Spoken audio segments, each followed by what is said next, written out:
Jeudi 4 février 2016, deuxième édition du Festival Brou. La ville de Berthierville appuie cette édition.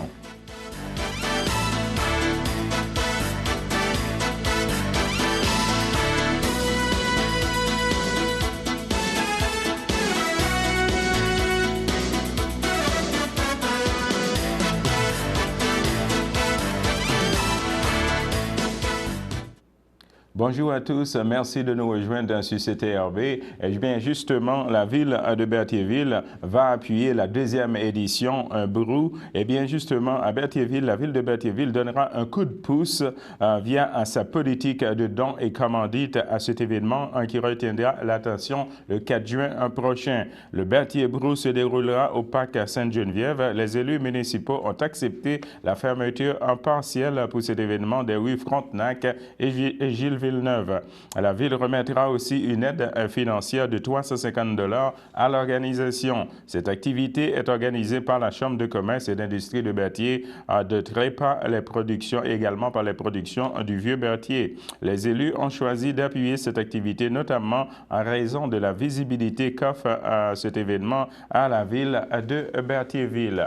Et bien justement, vous le savez tout aussi bien que moi, les conditions routières sont un petit peu très difficiles. Eh bien, en bulletin de nouvelles aujourd'hui, on a contacté justement Mme Isabelle Gagné de Transport Québec qui nous a livré ses commentaires concernant les conditions routières. Écoutez l'extrait. Madame Gagné, bonjour. Ici Jean-Louis de CTRB de Berthierville. Oui, bonjour. Ça va bien? Ben oui, bien, merci, vous aussi. OK, on sait qu'aujourd'hui, on a pas mal de glace sur les routes et les conditions routières, c'est pas mal difficile. Alors, est-ce que vous pouvez, en tant que porte-parole du ministère des Transports du Québec, pouvez-vous nous dire exactement c'est quoi l'état des routes présentement? En fait, ce matin, à l'heure de pointe, c'était peut-être un petit peu plus difficile là, compte tenu des conditions météo qu'on connaissait. Par contre, nos équipes sont en opération depuis la nuit dernière, ce qui fait que cet après-midi, là, dans le secteur de Berthierville, donc on parle de l'autoroute 40, la route 158, la visibilité est bonne, donc les conditions météo se sont améliorées comme on peut le constater, et la chaussée est dégagée et mouillée, donc sur la plupart de nos grands axes. Là. Donc, comme je le disais, l'autoroute 40, la route 158. Ben, présentement, ça va mieux que ce matin. Je vous dirais que nos équipes étaient sur le réseau très tôt ce matin afin d'assurer des déplacements sécuritaires. L'heure de pointe de ce matin a peut-être été un peu plus difficile pour certains, là, mais à cette heure-ci, cet après-midi, là, la chaussée est dégagée, mouillée. Par contre, la visibilité est bonne là, à plusieurs endroits. Puis sur l'autoroute 40, la route 158, on parle plus de chaussée glacée. Là, donc, c'est beaucoup mieux que c'était. Là. Les conditions météo s'améliorent et nos équipes étaient sur le terrain pour sécuriser tout ça. On a émis un avertissement de pluie verglaçante. Est-ce que ça va être valable aussi pour toute la soirée et aussi pour demain aussi? Ben écoutez, moi, j'ai pas les conditions météo en main là, pour le reste de la journée, mais c'est sûr que dès qu'il y a un avertissement de pluie verglaçante, il y a nos équipes qui se préparent là, pour aller sécuriser le réseau routier là, sur l'ensemble des routes du ministère des Transports. À part l'autoroute 40, est-ce que les routes secondaires c'est aussi glacées aussi, quoi? Ben en fait, vous voyez, l'autoroute 40, on parlait d'une chaussée dégagée. Même chose pour la route 158, donc le tronçon qui est compris entre la 131 à Joliette et Berthierville. On parle d'une chaussée qui est dégagée et mouillée aussi, là, donc avec une bonne visibilité. Donc les conditions routières sont beaucoup mieux qu'elles étaient ce matin. C'est sûr que dans la Naudière, certains secteurs où les routes sont secondaires, il y a peut-être des tronçons qui sont encore glacés, mais nos équipes travaillent là, pour améliorer tout ça suite aux conditions météo qui étaient plutôt difficiles ce matin. Isabelle Gagné, conseillère en communication du ministère des Transports Québec, je vous remercie pour votre disponibilité, Madame Gagné. Ça me fait plaisir. Merci beaucoup. Merci, au revoir.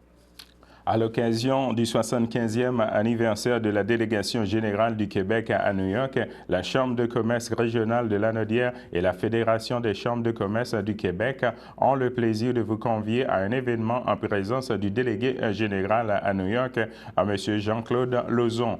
En collaboration avec la Fédération des chambres de commerce du Québec et le ministère de l'Économie et de l'Innovation et des Exportations, découvrez comment la délégation générale du Québec à New York, le DGQNY peut contribuer à l'atteinte de vos objectifs de développement sur le territoire américain. Notons que la date de cet événement, ça va être le lundi 22 février 2016 et là, ça va être de 16h30 à 18h30 et ce sera au château de Joliette à la salle Lindsay.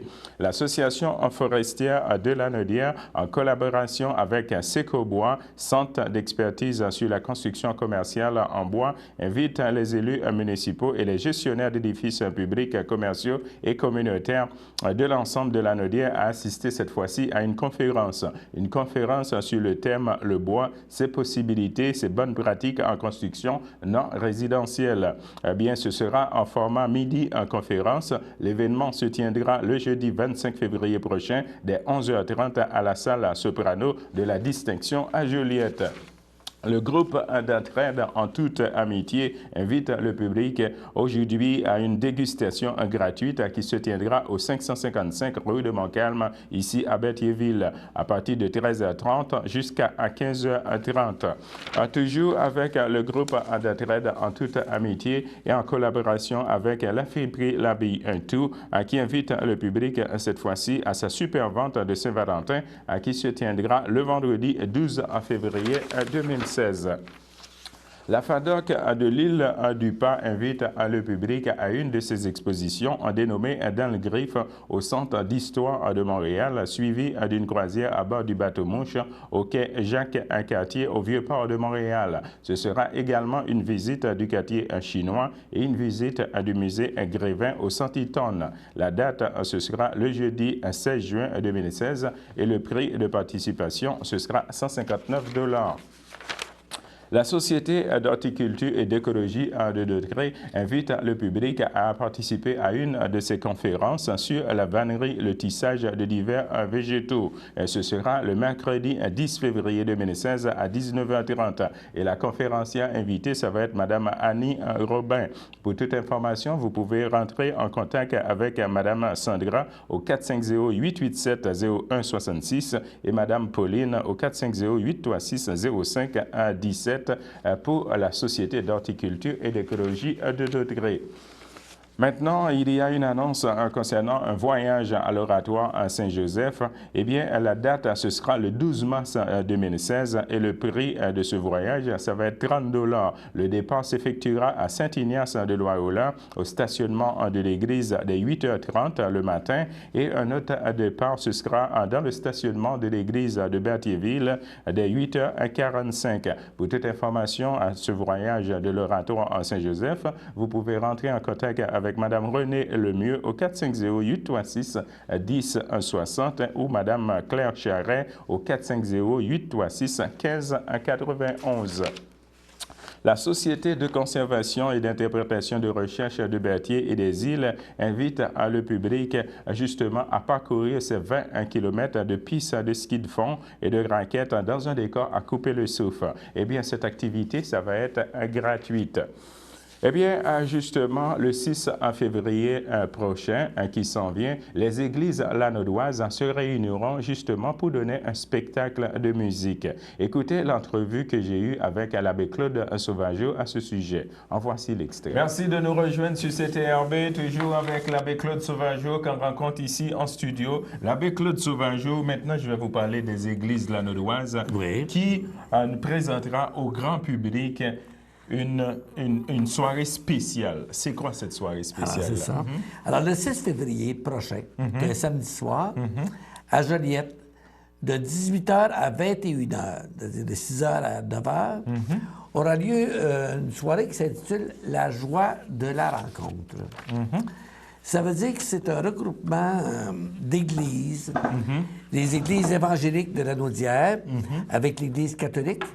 Et c'est une rencontre qui a pour but justement de louer, des soirées de louange au Seigneur.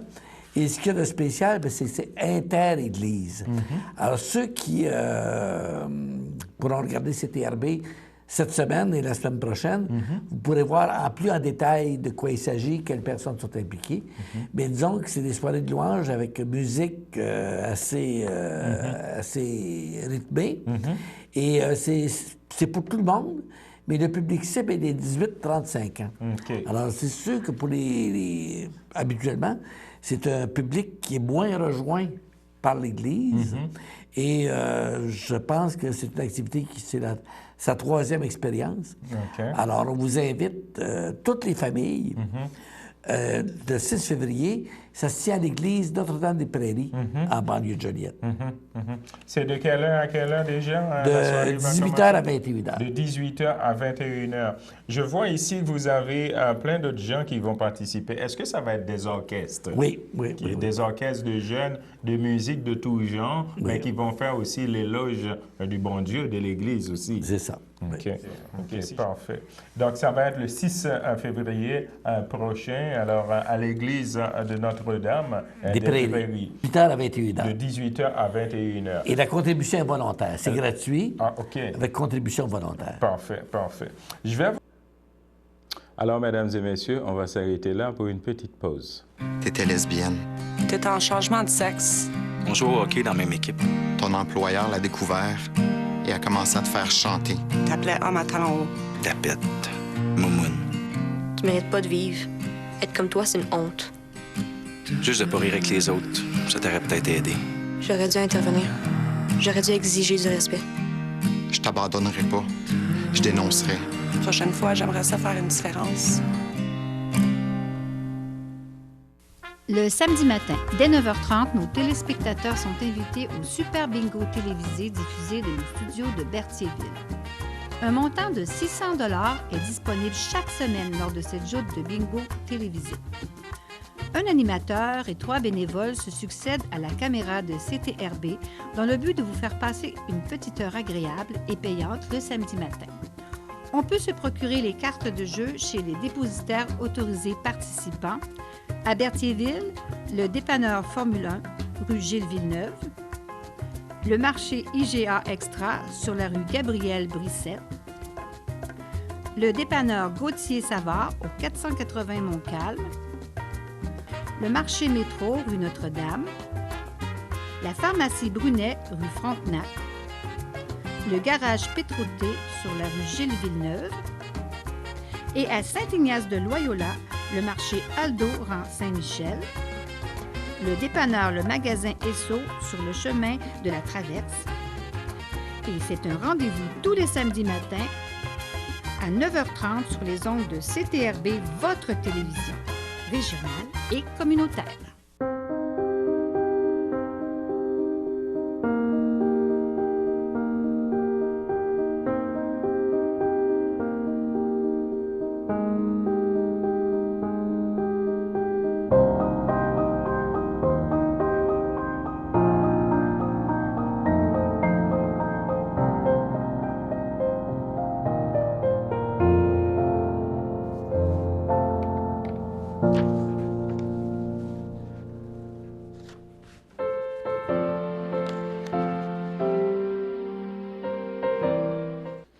De retour, mesdames et messieurs, pour les anniversaires. En effet, la FADOC de l'île du Pas souhaite bonne fête à Mme Lynn Gadouri et aussi à M. Jean-Marc Boucher. C'est l'anniversaire également aujourd'hui de Mme Christine Valois de la part de Nicole. Et c'est également l'anniversaire de Mme Luce Doucette de la part des Sacoches. OK.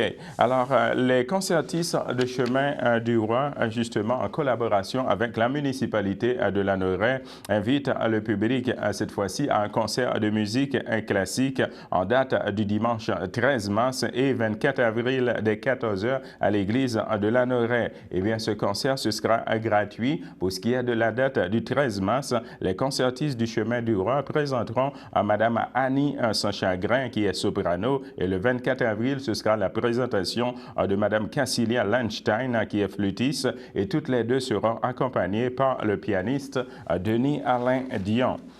Également, la Poivrerie Roger Gladu invite le public à son tournoi de pêche sur glace. Ce sera le 6 février prochain. Il y aura 10 000 $ de prix de participation et le coût de l'inscription, ce sera 22 $ par personne. Pour toute information, vous pouvez toujours communiquer avec la Poivrerie Roger Gladu au 450-880-0110. Le conseil municipal de la ville de Berthierville tient à informer le public que l'escalier d'urgence installé à l'arrière de l'hôtel de ville de Berthierville sera refait. Une résolution, en effet, a été adoptée à cet effet lundi soir dernier. Il est noté dans la résolution que l'escalier est très endommagé et a subi l'usure du temps. La ville demande une soumission à 5 entrepreneurs de la région. On reste toujours dans le cadre de la ville de Berthierville pour vous dire également que les élus de la ville de Berthierville ont appuyé par résolution lundi soir la démarche de l'entreprise Investissement en Poirier de Sorel qui souhaite réaliser à ses frais une étude de faisabilité sur un projet de pont devant relier la région de Sorel à la rive nord. Il s'agit d'une démarche privée, a souligné la mairesse Suzanne Nantel. Elle a aussi mentionné que la MRC de Dautrey a également appuyé à la demande du promoteur lors de la dernière séance des maires de la MRC. Rappelons que les élus de Saint-Ignace de Loyola se sont prononcés contre cette demande. Le maire de Saint-Ignace, Jean-Luc Batte, a aussi voté contre cette demande lors de la séance des maires à la MRC de Dautrey. Le premier citoyen de Saint-Ignace de Loyola, M. Jean-Luc Batte, estime qu'un pont reliant Sorel et la rive nord ferait de sa municipalité un cul-de-sac et qu'une telle éventualité entraînerait la fermeture de commerces dans sa municipalité. Un commerce qui bénéficie actuellement de l'achalandage lié au service des traversiers entre Saint-Ignace de Loyola et de Sorel-Tracy. À la tête d'Investissement Poirier, on retrouve cependant l'homme d'affaires Luc Poirier, ancien participant de l'émission Occupation Double qui passait habituellement à TVA. Il souhaite construire un pont à péage entre les deux rives et demande au gouvernement à la fin du service des traversiers afin que son projet soit rentable. Il demande aussi au gouvernement de lui verser ce que coûte le service des traversiers, soit environ 20 millions de dollars annuellement.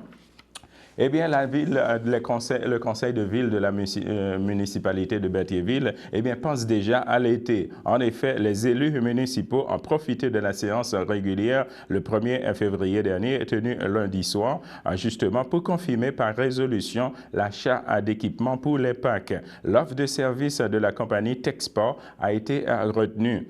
Les nouveaux équipements de Pâques coûteront 8 193 $ plus taxes, transport et installation inclus. Le montant sera puisé par le fonds même des parcs et terrains de jeux de la municipalité. Eh bien, on va aller tout droit justement à la municipalité de Saint-Cuthbert cette fois-ci pour vous parler de la collecte de résidus alimentaires. En juin prochain, Saint-Cuthbert deviendra la deuxième municipalité du territoire de la municipalité régionale de comté de la MRC de Dautrey à se doter de la collecte à 3 voies. Préalablement, la ville Saint-Gabriel avait accueilli la collecte de résidus alimentaires en juin 2015. D'ici la distribution des bacs roulants et des bacs de cuisine qui se tiendra en mai, l'équipe du service environnement de la MRC collaborera avec la municipalité de Saint-Cuthbert afin de bien informer les citoyens des principes et des vertus de la nouvelle collecte. La municipalité de Saint-Cuthbert est heureuse d'insérer cette collecte afin de rencontrer les exigences du gouvernement et gérer adéquatement en ces matières résiduelles. Alors, mesdames et messieurs, on va s'arrêter là pour une petite pause. Il y a le verre qu'on prend les yeux dans les yeux. Celui qu'on sirote les yeux fermés. Le verre qu'on lève aux grandes occasions, lorsqu'il y a un but. Et celui qu'on ne sait pas trop comment prendre. Quelle que soit l'occasion, depuis le 1er février, les exploitants de bars doivent vous remettre une facture, comme dans les restaurants. Cela nous assure que les sommes dues vont bien dans notre portefeuille collectif.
De retour, mesdames et messieurs, pour les avis de décès au château de Berthier le 30 janvier 2016, à l'âge de 89 ans et 8 mois, est décédé M. Roland Brissette, demeurant à Berthierville. Il laisse dans le deuil Mme Germaine Piché et ses enfants, Janine Brissette, Gérald Détrempe, Jacqueline Brissette, Jean-Gabriel Malamé, Serge Chaput, Feu Denise Brissette, ses petits-enfants, Karine, Danique Détrempe et Yann Chaput, ses arrière-petits-enfants, ses frères, sœurs, beaux-frères et belles-sœurs, Paul-Émile Brissette, Feu Claire Belle-Humeur, Bernard Brissette, Noëlla Savignac, Jean-Pierre Brissette, Feu Françoise Gauthier, Gérard Brissette, Gertrude Sauvé, Ronald Brissette, Manon Ricard, Janine Vallière, Feu Jacques Brissette, Normand Brissette, Marie Kaya, Roland Brissette,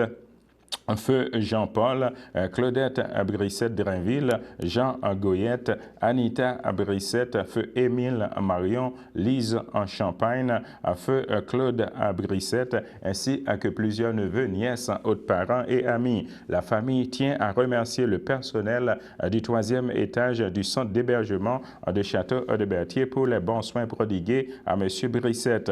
La famille vous accueillera le samedi 6 février 2016 dès 11h au complexe un funéraire Efterio sur la rue Notre-Dame, ici à Berthierville. Suivra une liturgie de la parole à la chapelle du complexe le même jour à 14h30.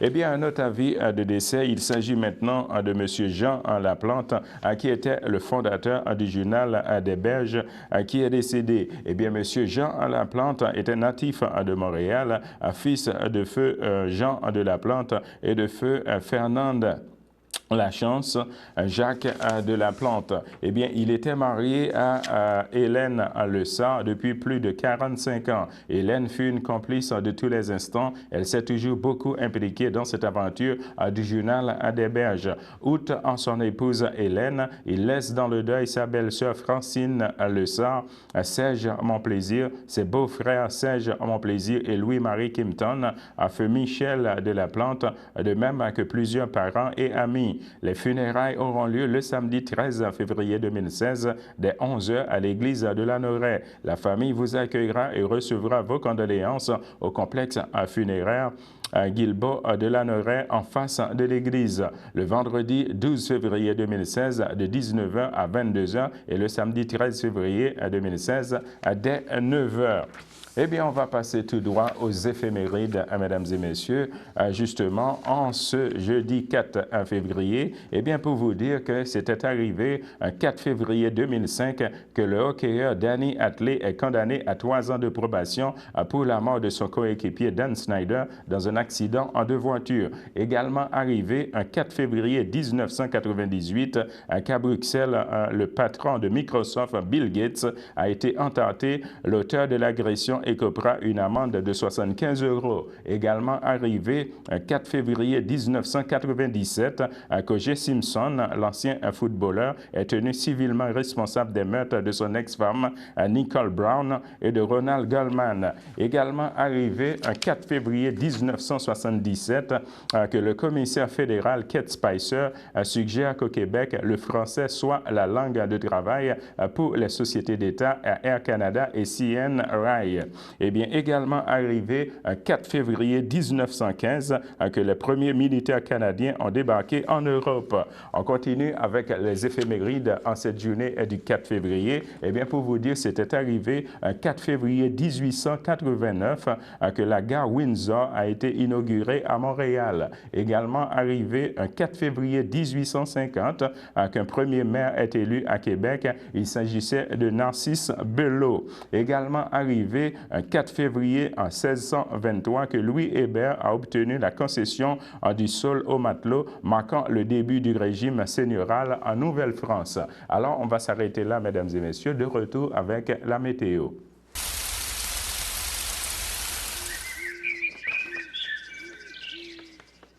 Eh bien, de retour avec la météo. Présentement, à Berthierville, on a un ciel nuageux, un maximum de 3 degrés Celsius et un temps ressenti de moins 2 degrés. Pour ce qui est de jeudi, dans l'après-midi, on va avoir un ciel variable et un maximum de 4 degrés Celsius et un temps ressenti de moins 1 degré. Pour ce qui est de jeudi soir, on va avoir un ciel passablement nuageux, un maximum de moins 2 degrés Celsius et un temps ressenti de moins 6 degrés. Pour ce qui est de jeudi dans la nuit, on va avoir également un ciel variable et un maximum de moins 11 degrés Celsius et un temps ressenti de moins 17 degrés. Pour ce qui est de vendredi dans la matinée, on va avoir également un ciel variable et un maximum de moins 10 degrés Celsius et un temps ressenti de moins 16 degrés. Alors, mesdames et messieurs, c'est ce qui complète notre bulletin de nouvelles pour CTRB aujourd'hui. Je vous donne rendez-vous demain dès 12h30. Alors, bonne fin de journée à vous sur notre antenne. Merci.